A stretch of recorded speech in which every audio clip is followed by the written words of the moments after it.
Koalisi Masyarakat Sipil untuk Reformasi Sektor Kini Keamanan mendesak pemerintah agar operasi siaga tempur di Kabupaten Duga Papua Pegunungan segera dihentikan.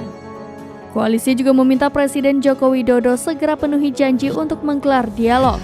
Koalisi Masyarakat Sipil untuk Reformasi Sektor Keamanan terdiri dari Kontras, Imparsial, LBH Pers, ICW, LBH Masyarakat, LSAM, HRWG, PBHI Nasional, ICJR, ILBHI, LBH Jakarta.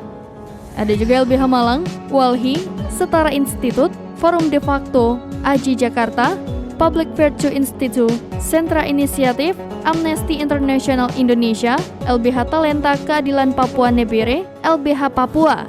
Salah satu anggota koalisi dari Lembaga Bantuan Hukum Papua, Emmanuel Gobay, mengatakan operasi tempur adalah pilihan kebijakan yang akan terus memproduksi kekerasan.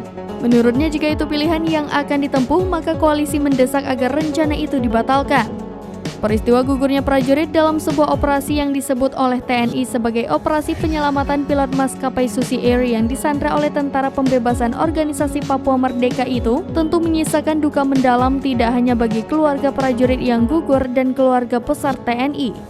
Karena itu, koalisi menyampaikan rasa duka cita sekaligus berharap tidak ada lagi nyawa anak bangsa yang gugur akibat operasi militer di Papua. Sudah saatnya Presiden dan DPR merealisasikan agenda dialog dalam penyelesaian masalah Papua dan bukan melakukan pendekatan keamanan yang militeristik. Pemerintah sejatinya memiliki modal dan pengalaman historis untuk menyelesaikan konflik Papua dengan pendekatan yang damai dan bermartabat melalui jalan dialog seperti pada konflik Aceh, Poso, dan Ambon.